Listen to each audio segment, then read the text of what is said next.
Olá a todos, professor André Almeida, saudações filosóficas para vocês.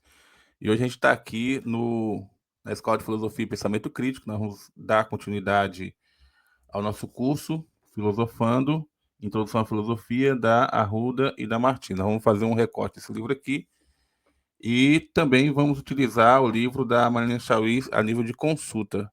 Mas nossa basilar é o livro Filosofando, que é o itinerário desse curso aqui da gente. Então, essas são as nossas principais fontes, mas a gente vai mostrar outras aí ao longo da nossa caminhada. Ok, então, para a gente iniciar, nós estamos aí na aula 12, vou colocar aqui o slide para vocês acompanharem.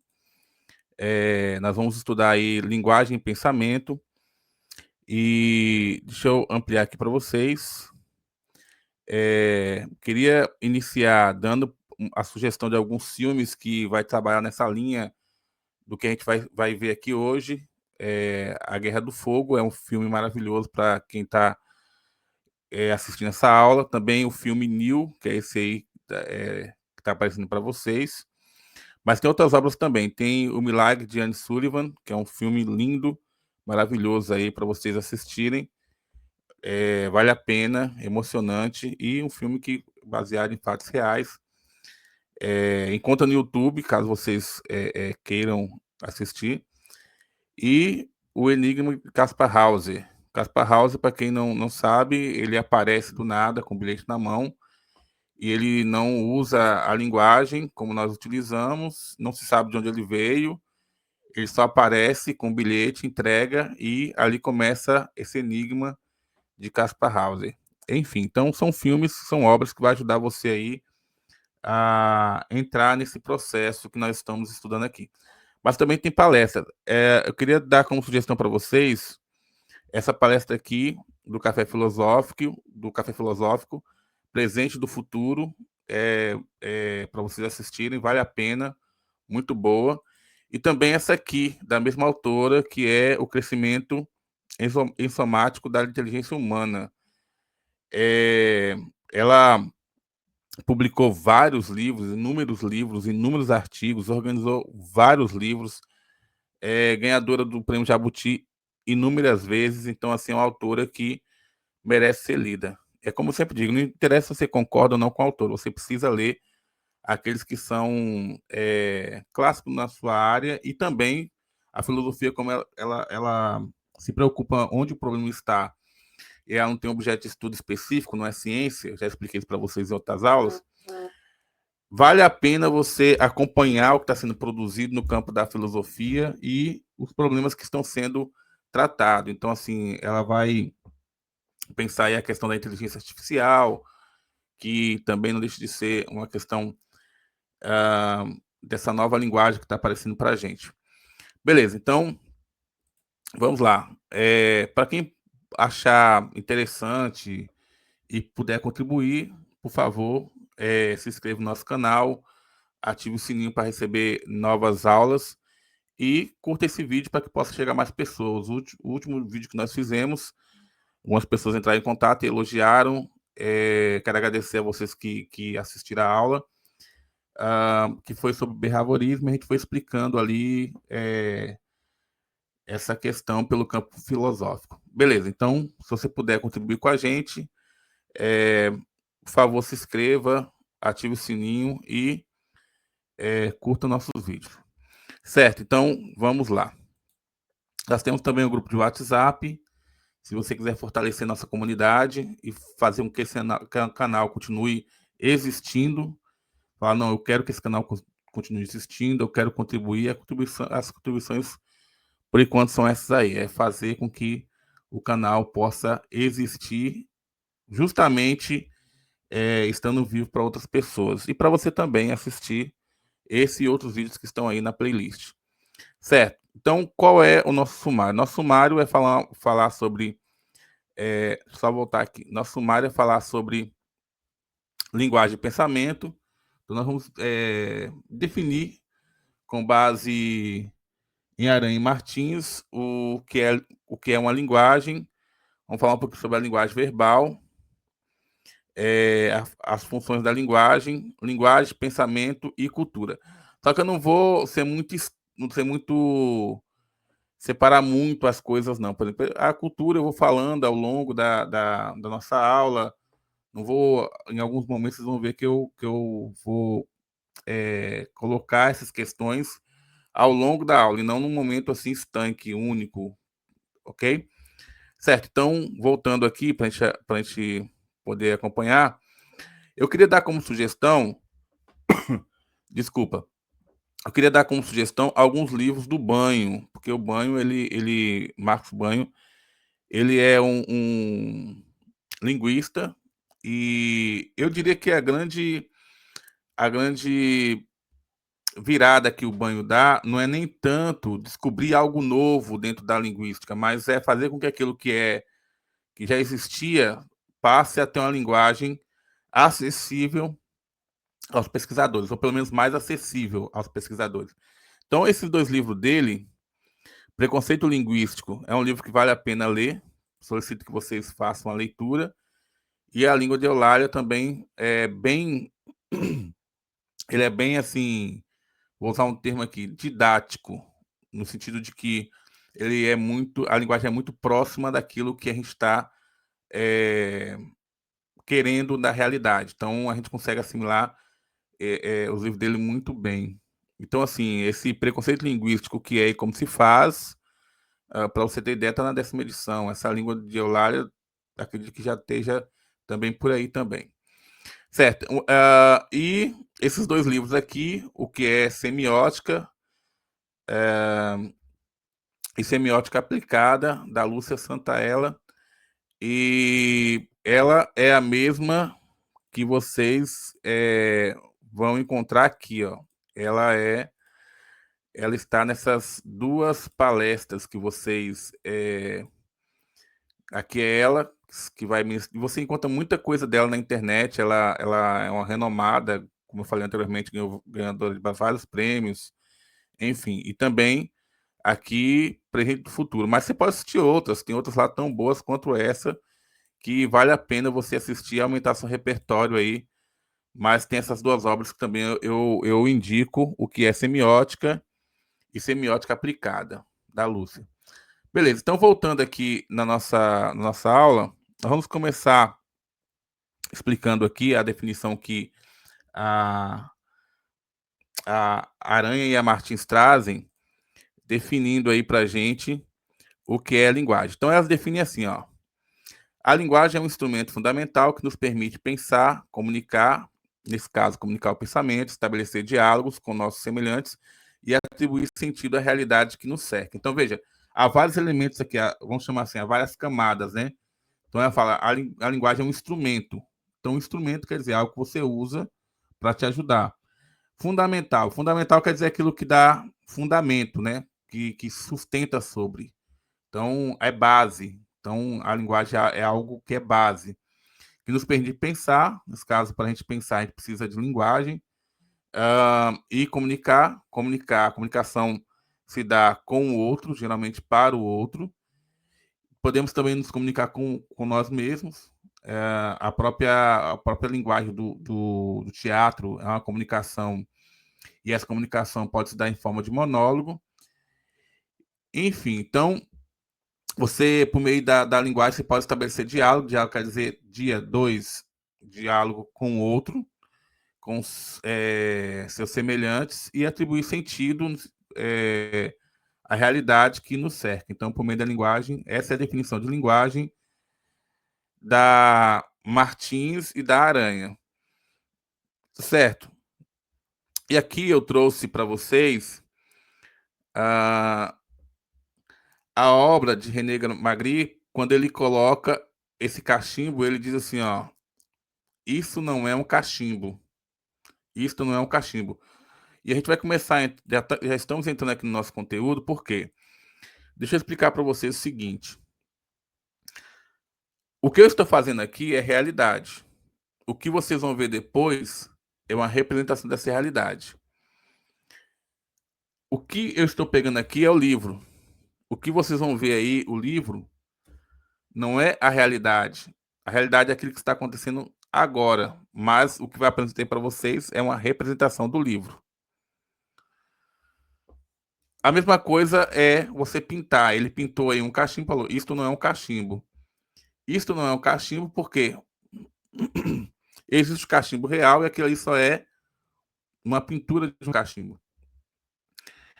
Então, veja, o que nós estamos começando a entrar aqui é o que eu vou chamar primeiramente de representação. De representação. Ok? Então, vou chamar de representação. Certo. Essa pintura ele colocou numa exposição e colocou isso não é um cachimbo, as pessoas olharam e falaram, não, mas é um cachimbo. Só que não é um cachimbo, por quê? Porque é a representação de um cachimbo. Não é o cachimbo na sua realidade. Certo. Então, voltando aqui, vamos lá então para a nossa definição. Nós vamos começar a entrar agora em um pensador que ele é complexo, o nome dele é Peirce, e ele vai refletir, pensar a questão da semiótica. Para a gente chegar nesse processo de pensar a linguagem, eu vou ter que ir com calma, porque a gente não está na aula ao vivo, não dá para a gente poder tirar as dúvidas. Então, eu vou passo a passo explicando, dando exemplo, sem pressa, dando a chave para você abrir as portas, pegando você pela mão, porque senão, se a gente correr, vocês podem não entender o que o Peirce está explicando para a gente. Certo, então vamos voltar aqui para vocês acompanharem. Então, a primeira questão que eu vou trabalhar com vocês é a estrutura da linguagem. Nós já definimos lá atrás, e aí eu queria fazer uma descrição para vocês o seguinte, antes da gente entrar aqui. A língua, quando eu falo língua, eu estou falando de uma estrutura que eu preciso ter, que eu tenho, você tem, e as pessoas, na sua maioria, têm, para poder dar fundamento da base para que a gente possa ter linguagem, usar a nossa linguagem. A linguagem, ela varia, ela vai variar de aspecto geográfico, social, até classe social, até gênero, até de um país para o outro, ela vai variar na sua historicidade. Então, assim, mas você precisa de uma estrutura onde ela possa poder ter possibilidade de acontecer. Essa estrutura, nós vamos chamar de língua. O processo do que nós estamos fazendo aqui, eu vou chamar de linguagem, ok? Essa é a primeira distinção entre língua e linguagem. Ok, vamos lá então. Entrando então aqui na estrutura da linguagem, vamos falar um pouquinho sobre a definição do signo em Charles Peirce. Para Peirce, signo é tudo aquilo que representa algo que para além, produzindo um efeito de significado na mente do intérprete. Então, veja, olha só como é que ele define a questão do signo. Signo, na concepção de Peirce, é tudo aquilo que tem uma representação para você, para mim, na nossa mente. Então, tem uma representação. Então, isso é o signo. Diante disso, ele vai colocar assim, ó, ou seja, o signo não existe isolado, ele faz parte de um processo de interpretação chamado semiose. Então, essa interpretação que é feita do signo, porque o signo ele não se dá no isolamento, ele se dá dentro de um contexto. Esse contexto que o signo está inserido, nós chamamos de semiose. Certo? Então, ainda continuando aqui com o Peirce. Um signo é algo que representa alguma coisa para além, ou desculpa, para alguém em algum aspecto ou capacidade. Então, para vocês terem ideia, quando a gente lê Vida Secra, de Graciliano Ramos, que é um livro fantástico, você vai perceber que Fabiano, a obra gira em torno de, lógico, tem outros que vão aparecendo durante a trama, mas os principais é Fabiano, sua esposa, o menino mais velho. Aí vai aparecer a cachorra-baleia, o papagaio, que depois eu não vou entrar aqui no mérito. Mas no Fabiano tem um momento importante, que é o quê? O Fabiano, ele tem vários momentos que mostra isso. O livro todo aponta isso. As dificuldades deles de se estabelecer nesse mundo, porque a linguagem dele é limitada. E isso limita, entre aspas, limita o mundo deles. Então, o Fabiano, em uma das passagens que ele faz, ele senta com a esposa, faz as contas e parece que o dinheiro vai sobrar. Quando ele chega para o patrão vai lá e fala que ele faz as contas e fala que ele está devendo. O que está por trás disso? O que está por trás disso é uma relação que Fabiano desconhece os signos, nesse caso aí, do dinheiro, e por desconhecer acaba tomando sempre prejuízo na condição de patrão e o fazendeiro na condição desculpa, o Fabiano na condição de empregado e o fazendeiro na condição de patrão. Então, veja, é essa concepção que a gente tem que entender nesse sentido de Peirce. Um signo é algo que representa alguma coisa para alguém e algum aspecto capacidade, mas sempre dentro de um contexto, ele não está isolado, certo? Diante disso, continuando aqui com Peirce, ele diz o seguinte, ó, para Peirce, nenhum signo existe isolado, ele faz parte de um sistema de signos em constante interação. Então, veja, você está o tempo todo o tempo lidando com signo. Isso aqui é um signo, isso aqui é um signo, esse livro aqui é um signo, esse signo está geralmente se relacionando com outros signos, por se você ver aqui, ele tem aqui, ó, tá escrito aqui dentro, tá vendo? Por exemplo, quando eu escrevo nesse livro e ao grifar esse livro, os meus grifos também são signos para mim. Então, assim, os signos, eles se relacionam com outros signos. Então, a nossa realidade é um contexto cheio de signos, ou seja, de representações. Continuando. Esse sistema, então, o que é o sistema? Vamos devagar para a gente poder. Eu falei com vocês que hoje eu iria mais devagar. Por sistema, eu compreendo um todo organizado. Então, quando nós estamos falando de signo, por sistema, eu entendo um todo organizado. Que está articulado, que um influencia o outro. Enfim, vamos lá. Esse sistema é o conjunto de relações entre signos, em que cada signo adquire sentido a partir de outros signos. Aí acontece a semiose ilimitada, ou seja, infinita, essa concepção dos signos. A interpretação de um signo gera um novo signo, e assim sucessivamente. Esse encadeamento forma um sistema semiótico dinâmico, base do pensamento e da linguagem. Em termos práticos, a linguagem verbal, a matemática, a arte, os gestos ou os símbolos sociais são sistemas de signos, pois cada elemento só tem sentido dentro de um conjunto de regras e relações compartilhadas. Então, por exemplo, você não pode criar um signo para si. Esse signo ele tem que ser compartilhado. Então, o dinheiro ele é um signo, mas ele não pode ser um signo só para mim. Ele precisa ser um signo para outros também. Ele precisa ser algo compartilhado. Então, vamos pegar aqui um exemplo bem simples.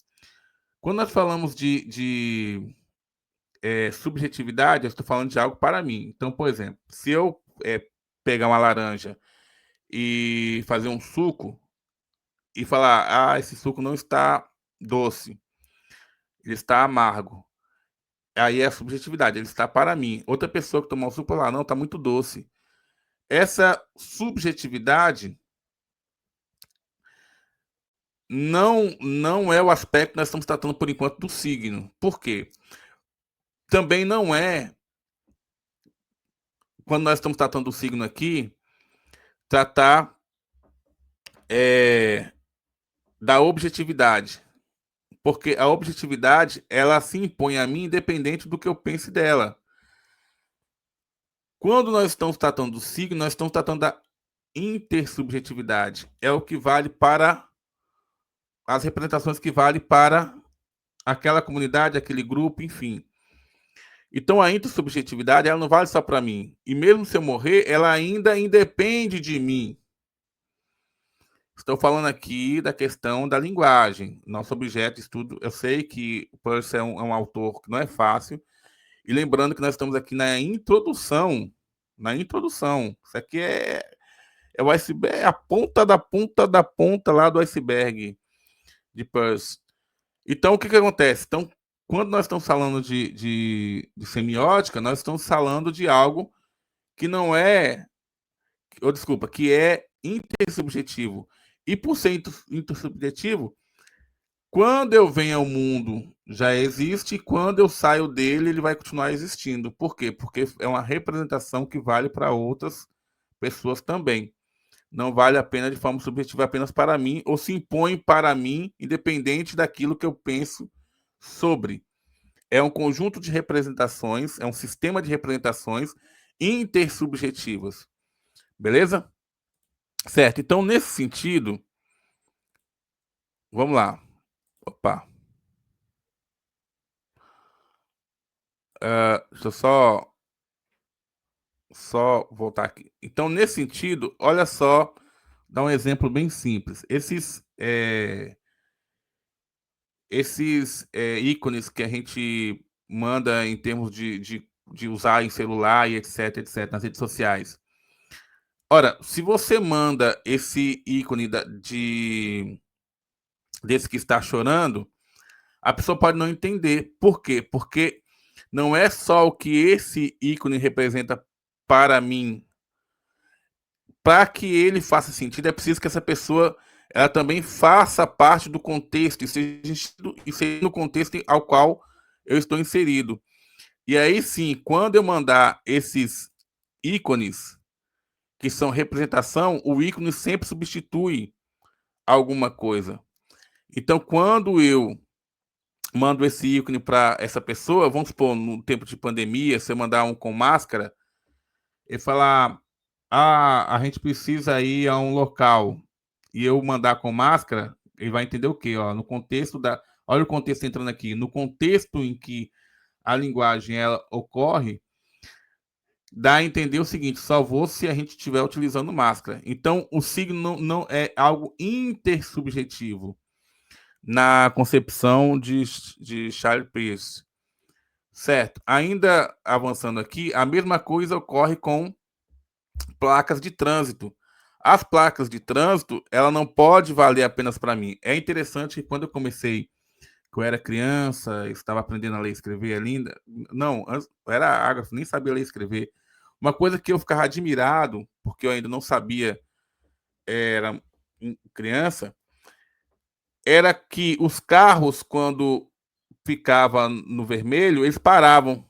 Quando ficava no verde, eles avançavam. E eu pensava, poxa, como é que todas as pessoas sabem? Olha só a pergunta que eu fazia. Como é que todas as pessoas, criança, como é que todas as pessoas sabem que quando é vermelho tem que parar e quando é verde tem que avançar? Então, quer dizer, aquele aquele ícone que fazia parte das representações da intersubjetividade daqueles motoristas ainda estava entrando no universo para mim. Eu ainda estava tentando fazer parte. Repare que esses ícones já existiam independente de mim. E se acontecer de eu falecer, eles vão continuar existindo.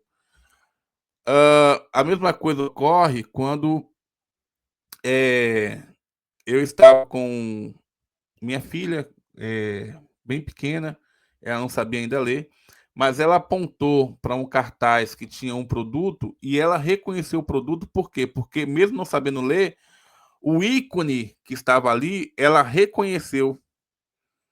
Ou seja, aquele ícone já fazia parte da intersubjetividade da qual ela estava participando a partir daquele momento.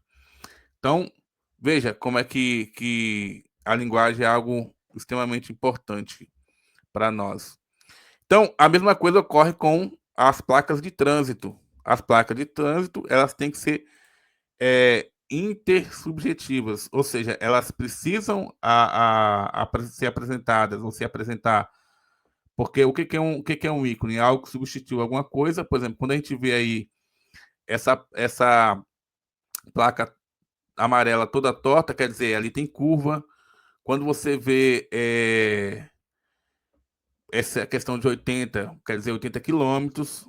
Quando você vê se é marcado, você sabe que não é proibido estacionar. Quando você vê, enfim, aí você vê é, algo apontando para a esquerda, tem que virar à esquerda, algo apontando para a direita, virar à direita, lombada à frente. Se você está em um determinado local, pare. Então, assim, é, como eu falei anteriormente, esses ícones, eles fazem parte da intersubjetividade, lembrando que nós estamos estudando a linguagem, lembrando que a linguagem que nós estamos estudando aqui é como essa linguagem ela se faz presente na nossa realidade. Nós já falamos anteriormente o que é língua, que é a base fundamental para poder é, a, ter possibilidade para que a linguagem aconteça, e nós agora estamos vendo os ícones, que também são um tipo e forma de comunicação. Então vamos lá, vamos voltar aqui para a gente. Então, ainda nessa perspectiva, de acordo com a semiótica de Peirce, quando você vê o sinal vermelho, quer dizer pare. Quando você vê o amarelo, quer dizer atenção. Quando você vê o verde, quer dizer siga. Quando você vê um espaço lá, as nuvens cheias de carregadas, você sabe que possivelmente vai chover. Então, vocês estão vendo como a questão da comunicação ela leva em conta o contexto, ela leva em conta. Então, quando você sabe ler os ícones, elas te dizem muita coisa sobre as pessoas. Então, vamos pegar aqui, por exemplo, você chega no hospital e você entra em uma sala, você está procurando alguém para atender, você entra numa sala e você vê o computador, você vê folhas que dá para entender que ali serão feitas possivelmente encaminhamentos de remédio, etc, etc. Você vê algo para medir pressão, você vê o que você faz. Os ícones faz com que você forme uma interpretação que vai ser o seguinte: poxa, aqui é a sala do médico. Ou você entra em outra sala, você só vê camas no hospital. Vê camas, camas, camas, camas, camas. Esses ícones também te dizem algo. Você entra hoje isso é comum, mas há tempos atrás, o mundo não era do jeito que é. Bem pouco tempo atrás. Exemplo, a pessoa poderia fumar em qualquer lugar. Poderia fumar em qualquer lugar. Hoje você chega num espaço público, tem lá, proibido fumar. Uma placa que está lá. Ou então, dependendo de onde for, você vai ver um celular e o corte proibido o uso de celular, dependendo dos locais que você estiver. Então, veja, essa vivência, nossas relações sociais, elas são muito, muito, muito ocupadas pelos ícones como dispersos. E por serem ocupadas pelos ícones como dispersos, a gente constrói é, essas representações, certo? Ainda do mesmo jeito, como eu vinha falando para vocês, aqui você tem a imagem de um cachorro, mas isso é um ícone. Isso não é o cachorro em si. É aí que entra a questão dos estudos piscianos. O cachorro real só vai estar presente na própria realidade. Mas quando eu estudo os ícones, eu vou entendendo como esses ícones eles são importantes para que eu possa também estabelecer representações e relações sociais com essas representações que estão sendo mostradas e apontadas para mim ao longo da minha trajetória. Então, não tem como você acordar pela manhã e não lidar com o ícone. Os ícones estão em todas as partes. Certo. Então, aqui eu trouxe para vocês outro ícone, que é o símbolo do infinito. Então, vamos voltar aqui na questão da linguagem, já que nós estamos tratando de ícones, né? Então, quando nós falamos de linguagem, estamos falando do sistema de signos, ou um sistema semiótico. Então, como é que é essa definição de linguagem para Peirce? Ele coloca o seguinte: toda linguagem constitui um sistema de signos, que é isso que a gente estava estudando agora. O signo, segundo a definição do filósofo Charles Peirce, é algo que está no lugar de outra coisa, sobre algum aspecto ou capacidade. Então, por exemplo, a gente tem esse cachorro, que na verdade é uma representação do cachorro, é um signo ou um ícone, que está no lugar de um cachorro real. Então, vocês vão ver como isso afeta a nossa, o nosso inconsciente, como é que isso é trabalhado no nosso inconsciente. Beleza? Certo. E aqui, avançando mais um pouco, o Peirce coloca da seguinte maneira: para Peirce, a semiótica ou a lógica dos signos é a ciência que estuda os próprios signos e o modo como eles produzem sentido.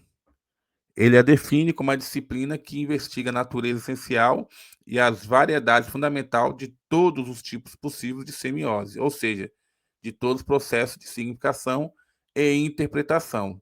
O significado só existe porque existe interpretação. Se eu chegar para você e fazer isso aqui e você não entender, você não, nesse contexto que a gente tem, não tem interpretação. É preciso que a pessoa participe dessa interpretação, dessa intersubjetividade, para ela reconhecer isso aqui. Porque isso aqui também é um ícone. Ou isso aqui. Então, ou isso aqui. Vamos pegar aqui, isso aqui.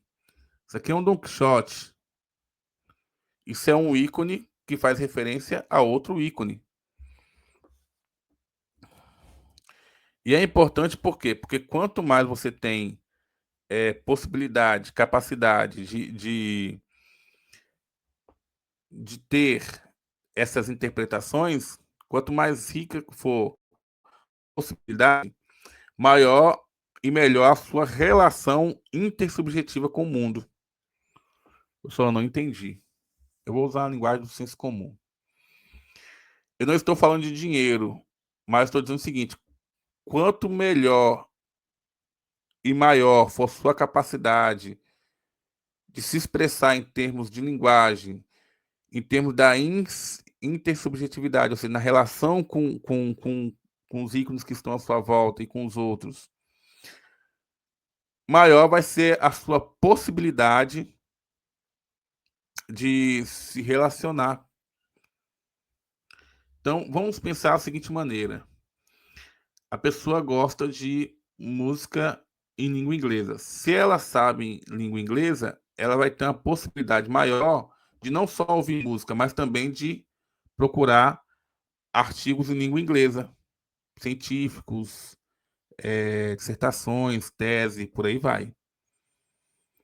Então, acaba que esse processo de intersubjetividade pode encontrar limitações ou ampliações. Eu não estou usando aqui termos persianos, mas só para vocês entenderem o que eu quero colocar aqui.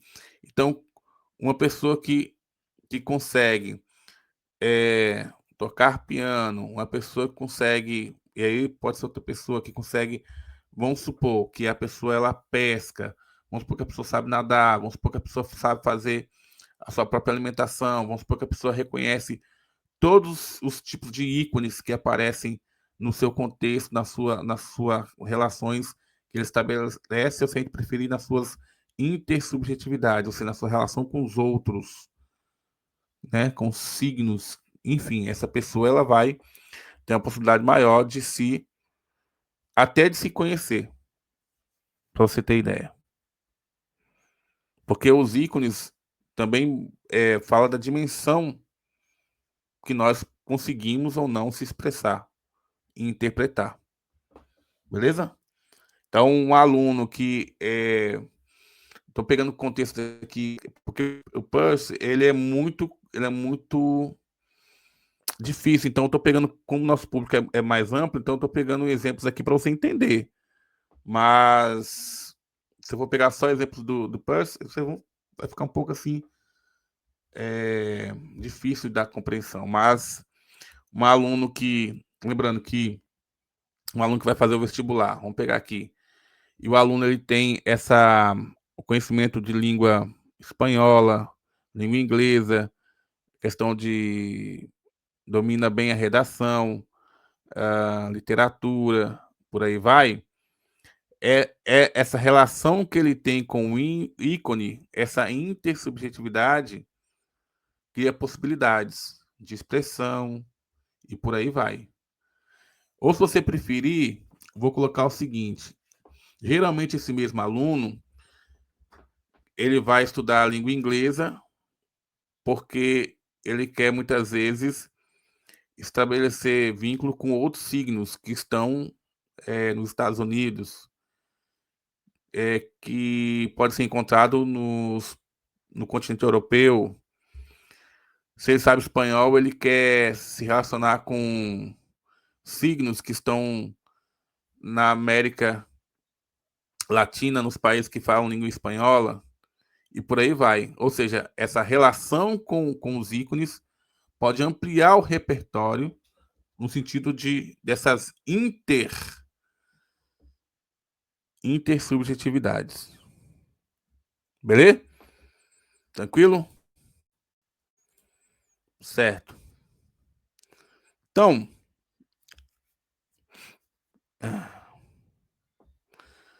como é que o Peirce vai definir essa questão, então? Ele a define como a disciplina que investiga a natureza essencial e as variedades fundamentais de todos os tipos possíveis de semiose, ou seja, todos os processos de significação e interpretação. A semiótica é a doutrina formal do signo e das leis gerais de seu funcionamento. Então, como é que o Peirce vai fazer? Ele vai fazer o seguinte: Peirce vai classificar os signos das seguintes maneiras. Há vários ou várias formas de classificação desses signos, mas a gente vai fazer aqui uma divisão apenas para fins didáticos, e aí nós vamos distinguir três tipos fundamentais de acordo com a relação entre o signo e o que esses signos representam, em termos de subjetividade. Vamos lá, então. O ícone. Aí ele vai falar sobre o ícone, o índice, mas vamos ver ao longo da nossa aula. Então, vamos pegar aqui o primeiro, que é a questão do ícone. No ícone, ele vai definir da seguinte maneira: o signo que relaciona com o objeto por semelhança. Então, geralmente, aquele ícone ele é muito parecido com o objeto ao qual ele se refere. Então, ele representa o objeto porque se parece com ele. E o significado é compreendido pela analogia visual, sonora ou estrutural. Vamos pegar aqui, ó, os exemplos. Os exemplos aqui poderiam ser esses aqui, ó. Um retrato. Um retrato, geralmente, ele é parecido com a pessoa real. Um mapa, semelhante com o território. Um ícone que você manda nas redes sociais, ele imita a emoção. Então, nesse caso, o ícone representa seu objeto por possuir qualidades que o tornam semelhantes a ele. Deu para entender, né? Então, se um, um arquiteto desenhou ali algo de forma profissional, aquilo ali faz uma alusão à própria realidade. É muito parecido com uma fotografia e por aí vai. Então, esses são aquilo que nosso autor chama de ícone. Mas tem também Aqui, ó, essa foto. Essa foto ela até aparece no livro da Aranha e Martins. Então, quando nós vamos falar da foto, repare essa representação. Dá para ver uma mulher negra com duas crianças ao lado que são brancas. Dá para ver que a foto está um pouco desgastada pelo tempo. Dá para notar que essa foto, por estar em preto e branco e nessas condições, que ela tem um tempo, por conta que ela ficou muito tempo em algum local, gerou uma marca na própria foto, mas você percebe que os ícones que aparecem aqui, por que que são ícones? Esses aqui são porque fazem referência à própria realidade. A realidade foi o que essas pessoas viveram na hora da foto, lá. Esse ícone aqui, quando você olha para ele, você vê a semelhança com o que foi vivenciado. Por isso, é um ícone. Beleza? Aqui também você tem esse mapa, que representa a questão do ícone, porque se parece com um território. E a questão daquelas emoções que se manda nas redes sociais, nós já vimos lá atrás. Certo, então vamos agora falar de outro. Nós falamos aqui do ícone, vamos falar agora do índice. E aí ele define o seguinte, ó. O signo que, o, o signo que se relaciona com o objeto por uma conexão física ou casual. Ou desculpa. O signo que se relaciona com o objeto por uma conexão física ou causal. Então, esse tipo aqui é por aspectos físicos. Então, o que que acontece? Ele indica algo porque está diretamente ligado a esse objeto. Então, vamos lá dar os exemplos para vocês. Então, olha aí, está diretamente relacionado ao objeto, como se fosse causa e efeito, né? Então, onde você tem fumaça, você logo relaciona na questão da causa e efeito ao fogo. Então, vocês estão entendendo esse aqui, o índice? O índice é como se você observasse lá a fumaça e você rapidamente aqui na sua mente você pensa que tem fogo ali, tem fogo. Então, o que que é o índice? O índice ele ajuda você a ligar a outra coisa, uma espécie de causa e efeito. Beleza? E aqui, quando você vê pegadas, indica a passagem de alguém. Ou pode ser o contrário, por exemplo, você vê pegadas, aí você vê as pegadas, você está no meio da floresta, você vê as pegadas, e ao ver as pegadas você pensa, poxa, aqui perto tem uma onça. E você olha e fala, ih, também aqui, ó, quebrou um, um isso aqui, quebrou isso aqui, as coisas estão amassadas. Tudo isso são índices de causa e efeito. Então você sabe que ali, por conta daquele espaço está dessa forma, vai ter uma onça, ou se for em outro animal, caso, enfim. Então o termômetro, ele indica a temperatura, o sinal sonoro de sirene indica emergência, ou também, para os alunos, pode indicar um sinal, pode indicar recreio. Então, repare que nesse índice, uma coisa te leva a outra como causa e efeito. Então, o índice se conecta ao objeto como causa e efeito, certo? Então, vamos lá. E o símbolo, então a gente já viu aqui, ó. Vamos voltar aqui. A gente já viu o ícone, o índice, agora a gente vai ver o símbolo. O símbolo, a definição de símbolo é a seguinte: o signo que se relaciona com o objeto por convenção, por hábito ou regra social. Então, nesse caso, o seu significado é aprendido culturalmente. Vamos lá, dar os exemplos. Quando a gente pega palavras da língua, exemplo, árvore, isso você vai aprendendo de forma cultural, incorporando na sua própria relação com intersubjetiva. Bandeiras nacionais. Bandeiras nacionais você não aprende, você aprende na intersubjetividade, na cultura. Cruz do cristianismo, a mesma coisa. Sinal da paz, logotipo de marca. Lembrando que a logotipo de marca também faz parte da cultura daquele espaço em que os sujeitos estão inseridos. Então, nesse caso, o símbolo é um signo que se refere ao seu objeto em virtude de uma lei ou convenção. Então, assim, não é algo que vale única e exclusivamente para mim, como eu falei anteriormente. Há uma convenção entre as pessoas. E mesmo se eu não quiser, ou mesmo que você não queira, essa convenção prevalece sobre você. Falar a língua portuguesa é uma convenção. Poderíamos falar outra língua? Poderíamos, mas dificilmente, por decreto, a gente vai falar outra língua. Então, tem coisas que são incorporadas na relação com o desenvolvimento da cultura, de apropriação dessa cultura e dessas convenções que são postas e impostas. Certo? Então, vamos lá. E aqui o nosso autor vai colocar o seguinte, ele vai falar sobre o que é o repertório da linguagem, ou na linguagem.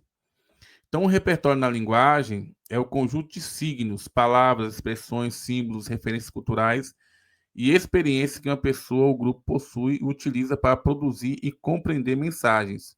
Em outras palavras, o repertório é o estoque simbólico e cultural que possibilita a comunicação, a interpretação da linguagem. Então, você tem a linguagem e você tem lá os signos. Você tem os signos, você tem os ícones, você tem os símbolos, que a gente acabou de ver isso lá. Você tem os, os ícones e por aí vai. Só que quanto mais você se apropria disso, mais você forma um repertório na concepção de Peirce. Beleza? Então, por isso é importante para você, eu vou defender aqui que é importante você estudar filosofia, é importante você, além de estudar filosofia, você assimilar a questão da arte, assimilar a questão no campo da ciência, porque todo esse repertório forma um estoque simbólico, um estoque cultural que vai possibilitar a comunicação sua de forma com outros, de forma intersubjetiva. Inter quer dizer com outro, que cria relações, etc, etc, etc. Certo? Então, nesse sentido, como é que funciona na prática? Vou colocar aqui para vocês acompanharem, que fica melhor para vocês entenderem. O que representa isso na prática? Então, quando falamos, nós também escrevemos ou interpretamos algo, usamos o nosso repertório linguístico cultural. Veja, vamos supor que você está sentindo. Vou dar um exemplo bem simples. Vamos supor que você está numa prisão, só para você entender. Está numa prisão e você precisa sair dali, mas a única forma que você conseguiu seria escrever. A única forma que você consegue chegar ao outro é pela escrita. Se você não domina esse signo, como é que você vai sair dessa situação? Vamos pegar outra questão. Olha como a questão dos signos são importantes. Você bateu o motor do seu carro numa BR. Se você não entende a linguagem para poder esperar o socorro, outro carro pode bater em você. Então você tem uma certa distância, que isso também é um signo, você tem que colocar lá o triângulo, você tem que colocar o carro em determinado local, em determinada posição. Então tem uma série de signos que você vai colocando no campo da linguagem, que se você só vai conseguir colocar se você tiver repertório, se você tiver esse estoque. A mesma coisa é com a língua inglesa, a mesma coisa é com a língua espanhola, a mesma coisa com a língua portuguesa. A mesma coisa no campo da literatura, a mesma coisa no campo da filosofia, e por aí vai. Você não estuda a filosofia só e unicamente porque você tem que usar as coisas na prática. Às vezes eu vejo muito curso de filosofia dizendo o seguinte, ó, filosofia na prática, filosofia na prática. Entenda, o que nosso autor está dizendo é justamente isso, que você precisa ter um repertório. Não quer dizer que toda hora você vai usar isso, o tempo todo. E esse repertório, o que, que vai acontecer com você? Se uma hora tem um filme, vou usar esse filme aqui, o nome do filme é Náufrago. Náufrago. E ele cai numa ilha, fica sozinho, e ele vai usar o repertório que ele tem. E ele vai tentar também usar de signos para poder fazer ver e sair daquela ilha. Porque o avião cai, ele fica numa ilha e tal. Sozinho nessa ilha. Beleza. Então, é isso que nosso autor está colocando. Certo? Nesse sentido,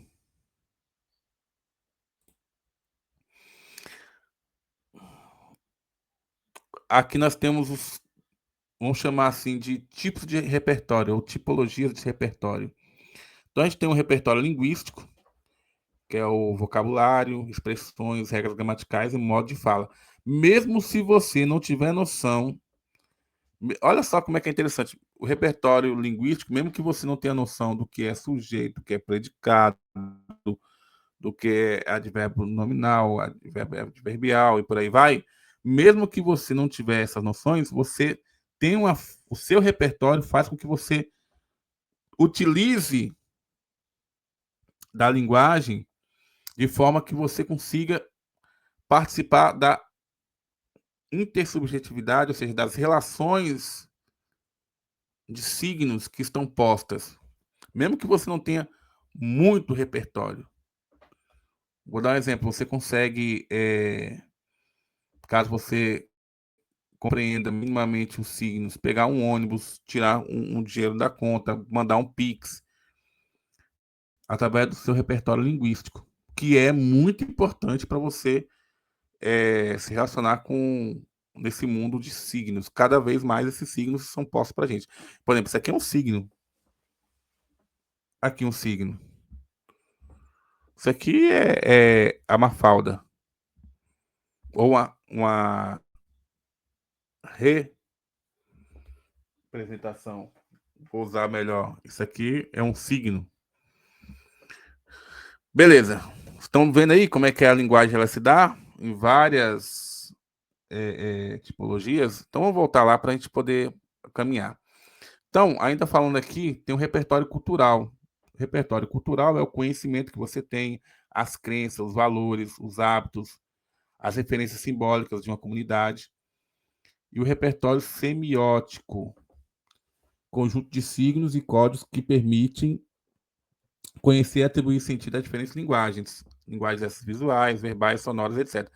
E aqui eu queria chamar a atenção para vocês, nós estamos falando aqui sobre repertório linguístico, cultural e semiótico, mas é preciso entender o seguinte, muitas vezes, dependendo de quem fala e de onde ele fala, você sequer quer ouvir essa pessoa, porque o ícone ao qual ela se utiliza, muitas vezes você trata como um antagonismo, como algo que não dá para se relacionar. Algo Estou falando que você é bom, o outro é ruim, o outro é ruim, você é bom, não é isso. É porque muitas vezes, dependendo da religião que você for, só do outro falar, depende. E olha só que interessante, o outro, ele pode estar no mesmo espaço, o outro, ele pode ser, ele é, né, um ser humano de carne e osso como você, ele é enfim, mas só deles, daqui você olhar nele e ele for, e aqueles signos que estiverem nele, você muitas vezes não quer parar para ouvi-lo, independente de. Tá entendendo como é que é a questão dos signos, eles são importantes, são fundamentais para a gente compreender essas coisas, essas e outras coisas. Então, eu vou entrar aqui agora para falar sobre como é que o capitalismo se utiliza também desses signos para poder fazer com que você ceda a tentações, para fazer com que você, muitas vezes, aceite entrar na loja do capital, de comprar de forma irrestrita. Por exemplo, se você for lá em alguma livraria virtual e pesquisar esse livro, o capitalismo vai ser o que eu chamo de compreensão. Ele vai compreender que você quer esse signo aqui e tudo que for de filosofia, ele vai tentar mandar para você, para que você entre na loja do consumismo. Se você for lá e pesquisar esse Don Quixote, tudo que for voltado para isso, ele vai começar a te apresentar para que você possa adquirir. Então, assim, ele começa a utilizar o signo para fazer você comprar cada vez mais desenfreadamente. Ele quer entrar justamente no seu subconsciente, na concepção, unindo aqui os autores, chamando um pouquinho para nossa baila o Freud. Então eu fiz um esquema aqui para você entender. Esse aqui, ó. Repare, então a gente tem o iceberg. O iceberg fica ali, essa parte de cima é a sua consciência, que são os seus pensamentos, as suas percepções.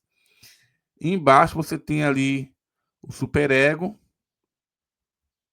que são imperativos morais, ideias, modos, experiências vergonhosas, tá ali no seu superego. E você tem do outro lado o inconsciente, que são seus desejos irracionais, a violência, o princípio do prazer. E no seu consciente lá, né, você tem as suas memórias, os seus conhecimentos. Então, o que o capitalismo quer fazer você chegar até você? Ele quer, nessa concepção da analogia do iceberg, né, a gente está recorrendo aí a Freud, onde o Freud recorre à imagem do iceberg para falar da psique humana, e assim ele trata do consciente como apenas a ponta desse iceberg, a parte da nossa psique que não se encontra submersa. Então, a parte que não se encontra submersa é esse momento que você está assistindo essa aula, que eu estou explicando essa aula, é o eu, é o ego. A parte que está submersa e que eles querem alcançar é esse id, essa parte do princípio do prazer, essa parte de você comprar de forma racional. É isso que o sistema capitalista quer ativar em você. E aí, para isso, entra a forma como eles trabalham os signos. A forma como eles trabalham os signos. Então, vou mostrar aqui para vocês alguns. Como é o caso aqui dessa aqui, ó. Às vezes, se a pessoa gosta muito de viajar, eles ficam mandando uma série de promoções de viagens. E como é que eles têm acesso a isso? Porque você usa suas redes sociais, e ao usar suas redes sociais, eles têm acesso ao que você pesquisou. Ah, como é o caso, às vezes, também em televisão, ao longo da história, fazer aquele comercial acho que é de manteiga e margarina, onde toda a família está feliz, etc. Pai, mãe, filhos, também ativando aí a questão dos signos. A questão da Coca-Cola. E olha que interessante, a Coca-Cola, porque é mais difícil de abrir e tudo o que é mais difícil é mais gostoso. Pegando algo aí que é um signo nessa questão da dificuldade e relacionando com a Coca-Cola. Observando essa Coca-Cola, você já pensa, poxa, que calor, vou tomar uma Coca-Cola. Tá entendendo como é que os signos trabalham? Aqui, em relação à comida, então te mostra uma série de variedades para captar essa tentativa de você comprar ou consumir, né, esse tipo de alimentação. E também, ainda voltando aí na questão das viagens, quando mostra, não mostra a praia cheia de gente, com pessoas vendendo, e aquela fumaça, e cães, às vezes tem até cão, e praia lotada. Não, não, não. E às vezes um som estrondoroso. Não. Eles mostram um lugar paradisíaco, água cristalina, para dizer assim, olha, sai aí dessa vida corrida e venha descansar. Às vezes a pessoa com os pés para cima e por aí vai. Tudo isso porque eles querem ativar a questão do signo. Utiliza-se de figuras historicamente conhecidas, como é o caso de Che Guevara, e aqui não me interessa o que você pensa de Che Guevara. Aqui me interessa que o Che Guevara acaba sendo um signo que é utilizado, como o Che Guevara é um símbolo de luta, e aí não interessa o que você pensa. Como o Che Guevara é um símbolo de luta, eles colocam ali Che Guevara e colocam a Bombril para dizer bem assim, ó, tá vendo? Bombril, um símbolo de luta ou algo do tipo, para ativar em você a questão de você pode até discordar da Bombril, mas às vezes você vai lá e fala, não, vou comprar a Bombril porque eu acho que é melhor. Para tentar entrar nessa questão mais profunda aí do seu inconsciente. Beleza, isso aí é a propaganda, né? A propaganda desse jeito. Como você liga o YouTube, aparece uma propaganda rápida assim para você. Aí você vai lá e tira, mas mesmo você tirando, às vezes aquilo ali vai para o seu inconsciente e você fala, poxa, dias depois você fala, pô, vou ter que comprar tal coisa. E às vezes tal coisa você não se lembra, mas você viu naquela propaganda rápida. Beleza? Enfim, no geral, era essa aí a nossa aula. Essa nossa aula. E aí a gente retorna aí depois para falar. Na aula, agora vai ser a aula número 13. Vai ser a aula número 13. Tranquilo? Então é isso. Quero agradecer a todos. Espero que vocês tenham gostado da aula. Se for possível, compartilhe aí para a gente, dessa força, para a gente continuar existindo aqui nesse canal. Até mais, até a próxima.